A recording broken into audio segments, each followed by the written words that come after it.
made a huge splash swimming 28 miles around the island of Manhattan. Soon after, she decided to embark on a much more ambitious journey, swimming more than 100 miles from Cuba to Key West, Florida. But that would become a far more elusive goal. The Cuba swim is rough. I think I'm capable of making it. In 1978, she tried and failed and officially retired from swimming on her 30th birthday. I thought to myself, I will never swim another stroke in my life. But at the age of 60, Diana shocked the world and returned to conquer the dream that had eluded her for decades. Now to Diana Nyad, all eyes on the legendary athlete making one more attempt to swim from Cuba to Florida. Finally, on her 5th attempt, September 2nd, 2013, Diana became the first person to swim from Cuba to Florida without a shark cage. We should never.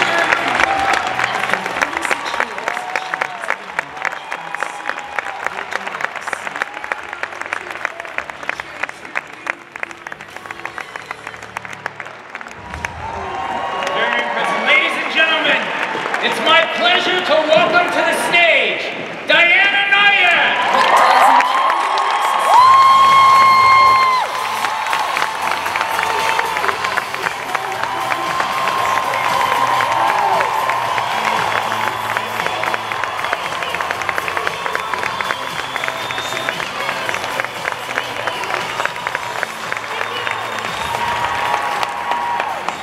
Team Beachbody, you rock!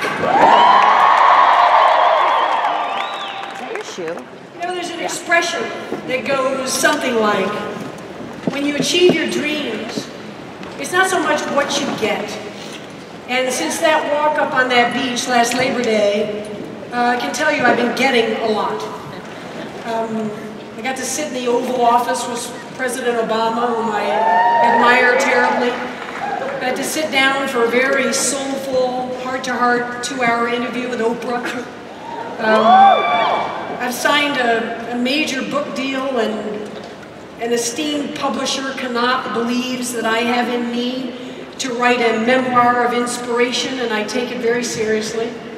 And look, I mean, to stand up in front of you, it's you guys are producing something so valuable for the American people. Sean T. and all the family of Beachbody, it's important, wonderful, innovative, inspiring stuff. So you must be very proud of what you do.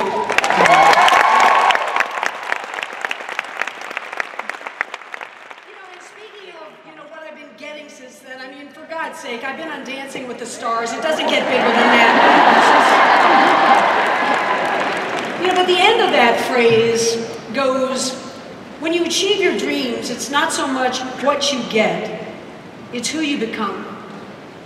And I can tell you that now it's been 10 months or so since we finished that swim. And when I say we, I mean it. It looked like such a solitary, lonely endeavor, and I'm the one out there going through all those lonely hours, and I'm the one who walks up on the beach alone, but those 44 people of my team are in my heart, and never, ever could I have done it without them. So what I was going to say is, my memory now, what I walk around with, isn't some sort of big ego memory of making it and walking up onto the beach and here's the record and it's a big epic achievement. You know, all of that is frankly undeniable. What I'm proud about is that I never gave up. And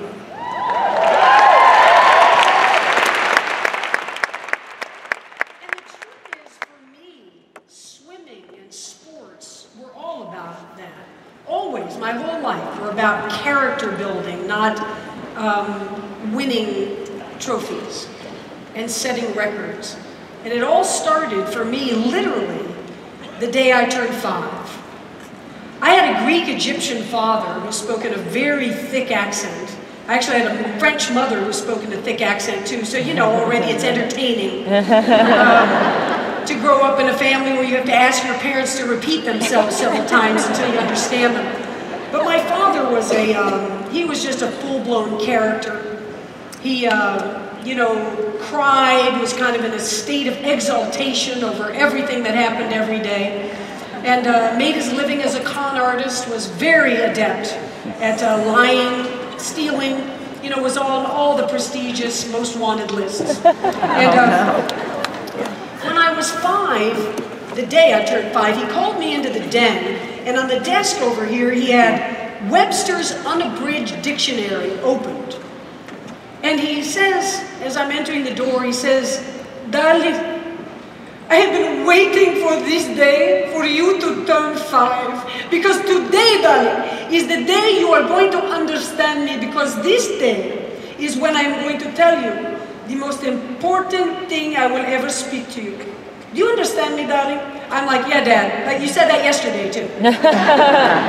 He says, "No, you are coming here. Your name, the name of my people, is here in bold black and white in the dictionary. You will go to your little preschool tomorrow and you will ask your friends if their name is in the dictionary. And they will tell you no, because you know why, darling? You are the only one. You are the special one. Come here.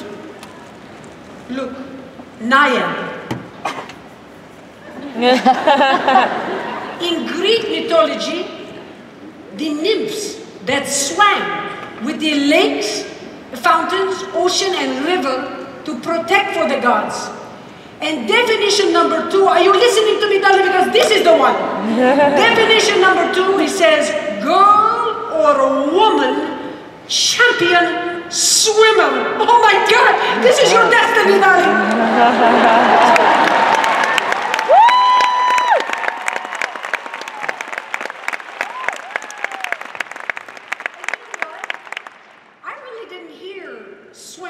In that, I heard champion, and I started walking around with my shoulders a little taller. And sure enough, it wasn't too long after that, I had a geography teacher in 5th grade who had been an ex-Olympic swimmer, was the most charismatic person you'd ever met after my father.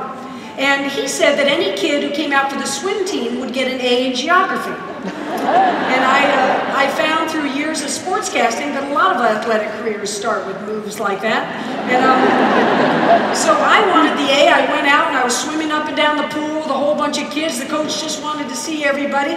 And I stopped after about 20 minutes, and the coach was standing at the edge of my lane. And he said, "Hey kid, what's your name again?" And I said, "Nyad." He said, "Nyad, you're going to be the best swimmer in the world." And that's all any kid needs. And about that time, we were in southern Florida. The Cuban Revolution happened. And my town became flooded overnight with Cubans. And we were dancing the salsa. I'm surprised I didn't do better on Dancing with the Stars. You know, we had Cuban flags waving at our school. We were eating the Cuban food and making Cuban friends and speaking Spanish, the whole thing. And my mother and I went to the beach one day, and I said, "Mom, I know Cuba's right out there somewhere. Where is it?" And she said, "Okay, come here." And she held me. She said, "Look, lift your arm up. Let's point it this way. It's right there. Cuba is right there. As a matter of fact, it's so close, you could almost swim there." Yeah.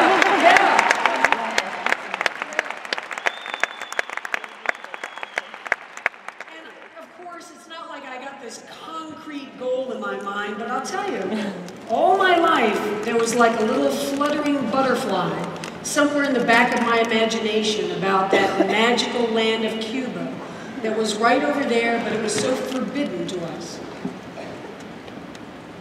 Age 12, my father calls me into that very den, and now he's agitated.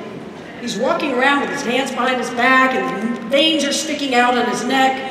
And I know that he's upset about something. He says, "Okay, first of all, I make very, very big mistake when I show you this dictionary. Yeah. Now you are fanatic.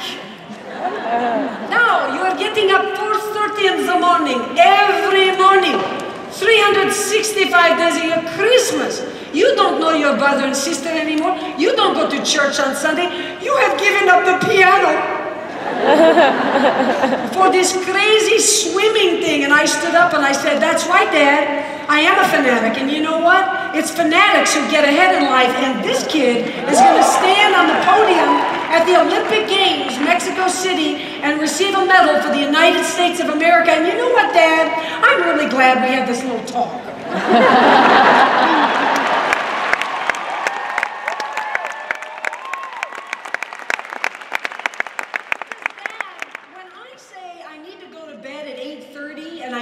To be quiet. Dad, I am saying that all of you need to go to bed at 8:30. Do you understand me, Dad? And he said, oh, I am afraid I do.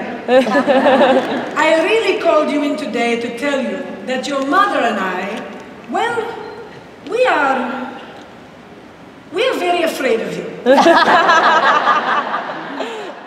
And today, we just want to give you the key to the house and wish you good luck, because we cannot live like this anymore. So both my parents are gone now. And for their eccentricities and their languages and cultures, I was so grateful, but they never did understand the swimmer in me and the fanatic in me, but my coach did. Age 14, I was over at Coach's house in between the prelims and the finals of the big state meet at our pool. And I hadn't lost the 100-meter backstroke for a couple of years now. And I went over to Coach's house to take a nap in between the two sessions. And we were all buddies with Coach. We babysat for his kids. We played football on the beach on Sunday mornings and went over to his house to have a barbecue and watch the Dolphins games. And I don't know if it was 3 minutes or if it was 4 or 5 minutes, but it was quick and it was violent. And frankly, it was unforgettable. I suffered a rape by the hands of my beloved coach. And there was blood and there was vomit. And it was shocking. And that night I lost. Unheard of. My teammates thought I was coming down with the flu or something. And at the end of the meet, we had won, and we were going to go out as a team and have pizza and Cokes like kids should do. And I would have been right over on the other side of the pool with them, getting on my sweats, proud. But this night, I went over into the diving well by myself. And I went to the bottom of the pool, and I'm telling you, if I had been above water, you could have heard me from Fort Lauderdale, Florida to Las Vegas, Nevada. I screamed, no, this is not going to ruin my life.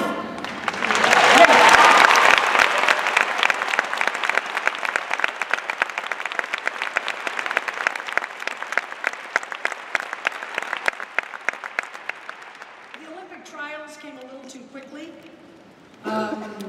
Whatever speed I had was 1966, and now it's 1968, and frankly, that Olympic dream was more of a child's fantasy. My gifts were in the ocean for long distances, which I found out later. But there was going to be one more 100-meter backstroke. After 10 years, 4:30 in the morning, every morning. And this race, the top 3 are going to go to the elite of the Olympic trials. And all the rest will go on to the rest of their lives. And I will never forget, I'm a teenager, and I'm walking down the pool deck, like the weight of the world is on my shoulders. I'm thinking of my parents, my brother and sister.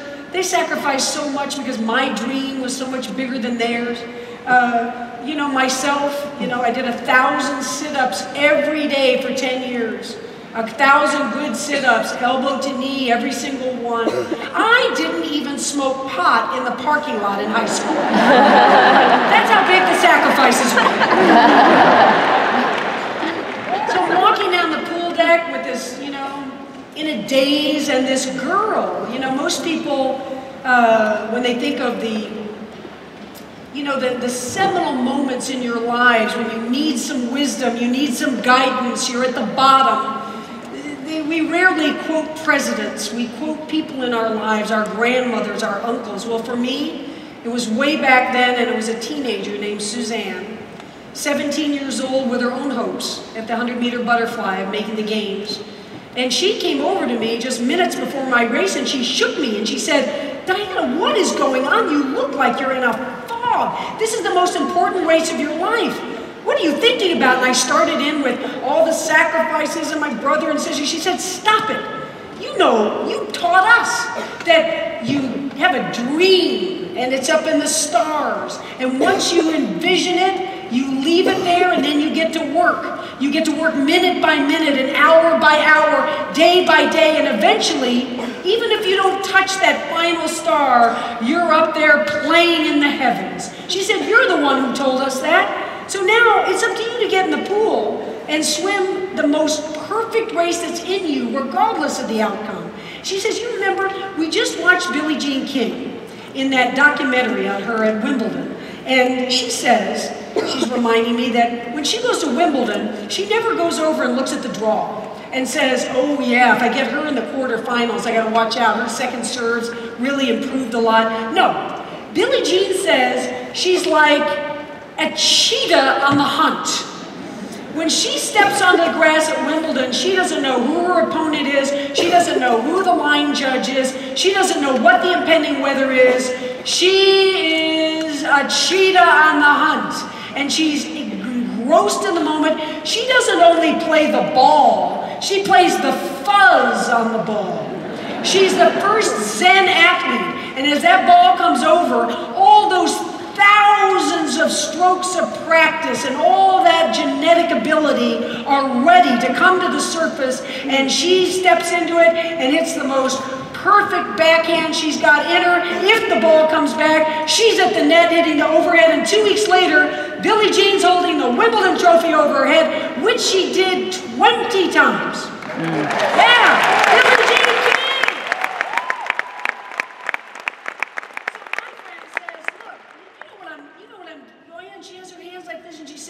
This is it. She said, "This is it now.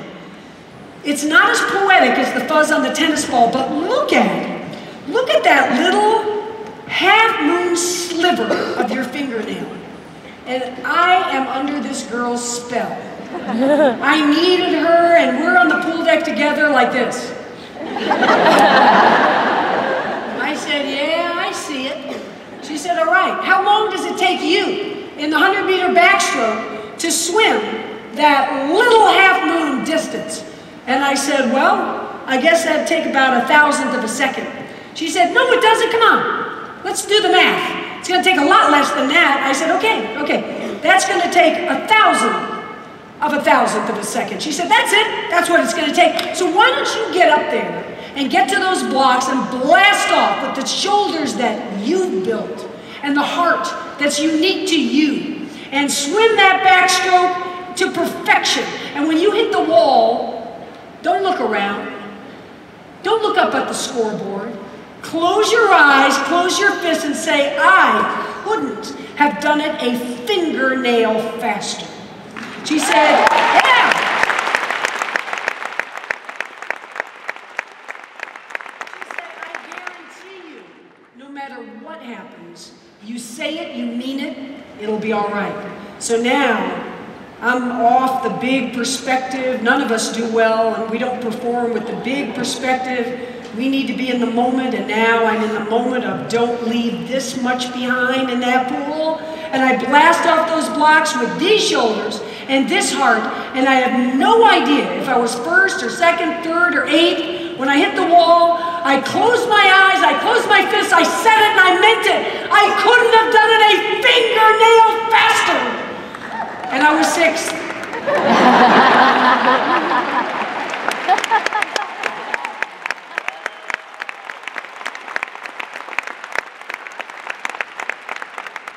And this kid didn't go to Mexico City. But I went over to the three girls who were moving on, told them I'd be rooting for them. I went into the locker room and I thought for sure, after 10 years, that a flood of tears would come, even just relief.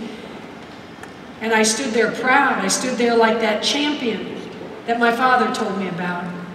And I thought, you know why I'm feeling this way? Is because it was the whole 10 years. It was the 1,000 sit-ups. It was the 4:30 in the morning. I did all 10 years every day so that I couldn't have done any of it a fingernail better. And I decided today's my day to march on to the rest of my life, and I'm going to do it all just like that.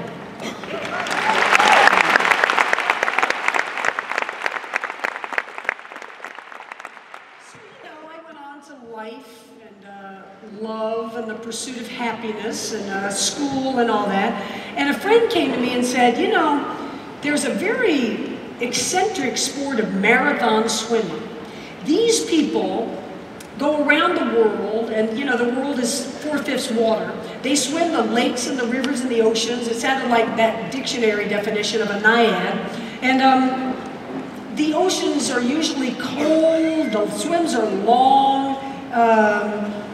It's pretty much a masochistic sport, and that's why I thought it would appeal to you. Yeah, I thought I'd give it a try. So I was standing on the shore of Lake Ontario. It's going to be a swim across the lake that day. You know Lake Ontario? Well,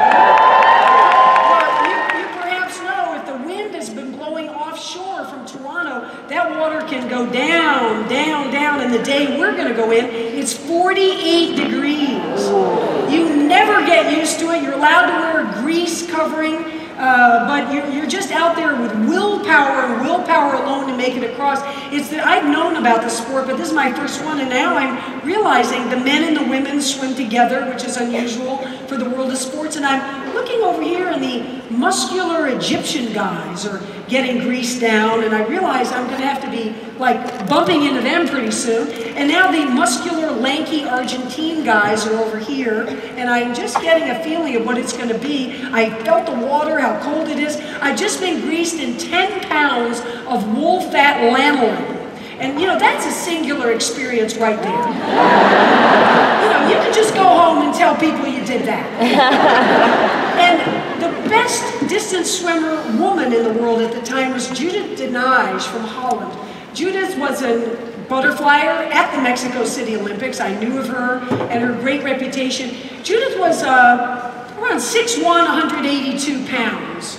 She looked a little more like a tight end than a swimmer. And she took this moment, you know, right before the race to introduce herself to me. So she comes swaggering across the beach. And of course, I know the beach isn't trembling when she walks. It just seems that way. When she got up to me, she took an index finger and she jabbed it on the grease on my chest. I was so intimidated, I just stood there. I had a bruise this big for a month.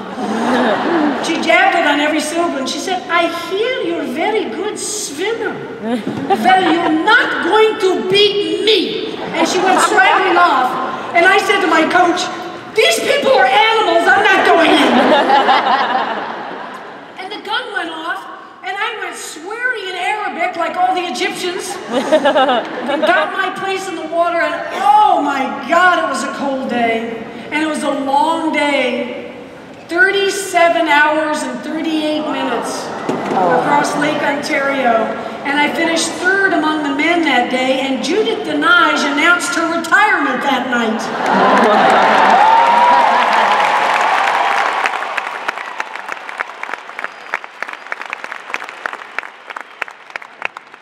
When the swim was over, I was, in a state of hypothermia. I was taken to a hospital in Toronto, and my people put me in a corner in the emergency room.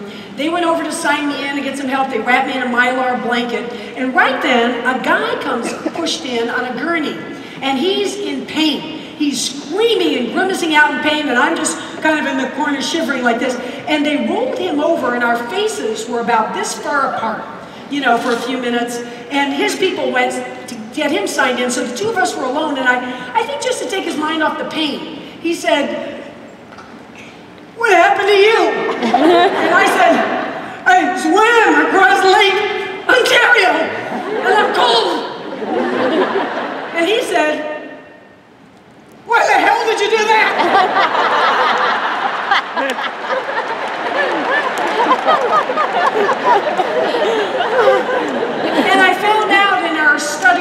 conversation that he had been in a cigarette boat accident on Lake Ontario that day, had spun over, and I found out later, in keeping in touch with them, that he had broken his pelvis, separated both shoulders, broken his jaw. I mean, he was in bad shape, and I could have asked him the same question. But it was interesting to me because that was the day we got talking, and I sort of understand that, you know, when you're in world-class sports, it's just the nature of the beast. You usually retire when you're pretty young. You know, you're lucky to still be competing into your 30s at that high level. And when he told me what he loved about that sport, what he was trying to say through his pain was that he loves, he's intoxicated with the feeling of being at that wheel, going, I don't know what they go, 110 miles an hour on the water, that he has to be so alert, so alive that he doesn't blink, and any little centimeter of a fraction of a mistake could be a fatal mistake. And he says to me, I wish I could bring that sort of ethic that is my sport, the soul of my sport, to the rest of my life and live that way. And he said to me, this is so, you know, painful and grueling, the sport you were in, but, you know, what is it that would attract you to it? And I said, well, it's my first swim, but I'll tell you what I loved about it. It was kind of a microcosm of life. You know, you feel okay at certain points and you're cruising along, and then you have a crisis of stomach or shoulder or cold or whatever it is, and your people on your boat or your lifeline, you can never touch the boat, you can't get out, but you're communicating with them all day, you're getting whatever you need from them, nourishment-wise, inspiration-wise, and you go down to valleys and you don't give up, and you come back up the other side, and your courage, you know, comes to the surface, and then you get high again, and you feel like you could do anything, you could conquer anything. You've been in there for 20 hours, then you go down again, and it's just like life.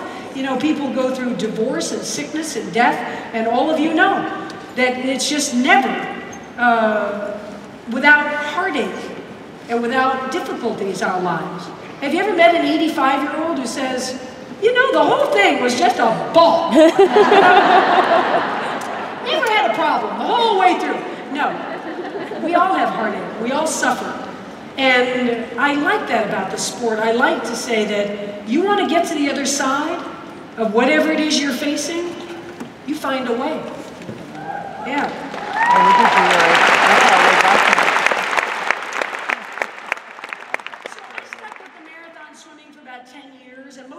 Competitions like this, but there were some solo swims. I swam around Manhattan Island, was the first woman to do that, etc.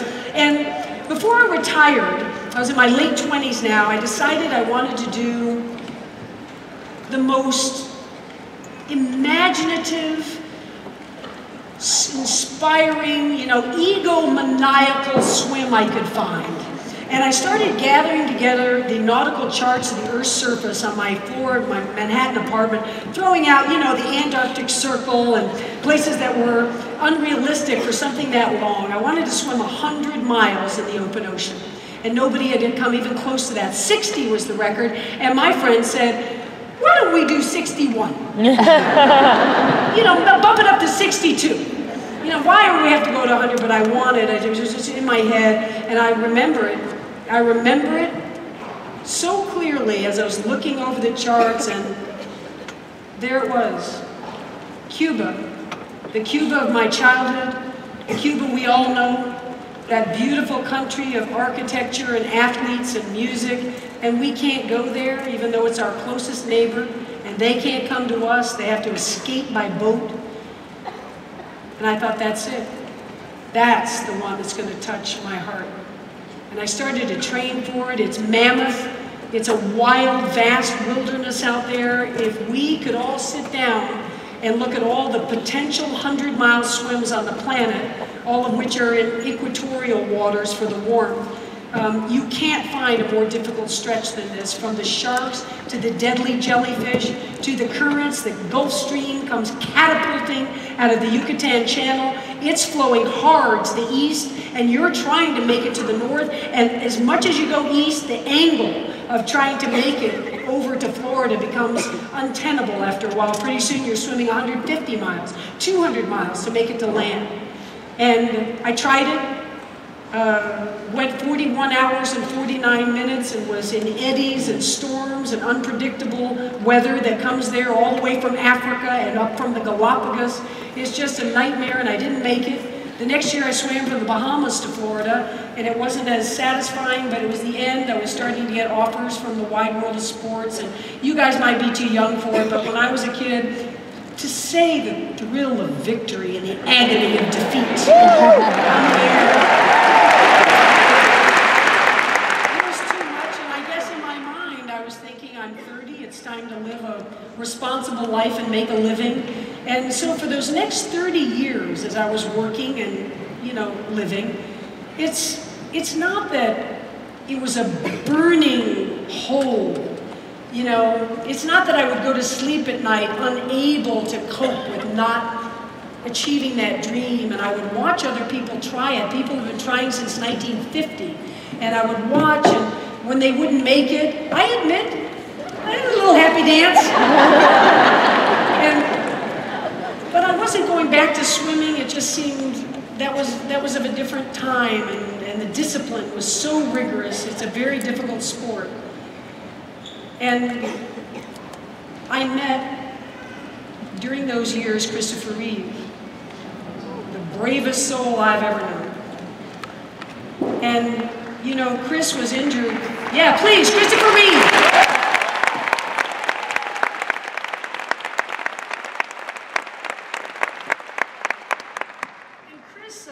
Was injured doing one of the sports he loved. He loved athletes and sports, and we would often meet, you know, at events like this where we'd both be backstage as speakers, and we would talk sports. He had to get there so early because he lived in that quadriplegic contraption that he hated so much.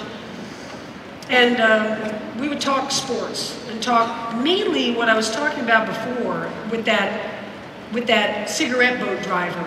So Chris would tell me that he remembered, he loved sailing, and he'd be out on that boat in a competition, and you know, his job is pulling certain lanyards or whatever, that he would feel that he had super X-ray vision or something. He was so awake that he could see the foam on the surface, and he was, you know, it was like a high, a natural high.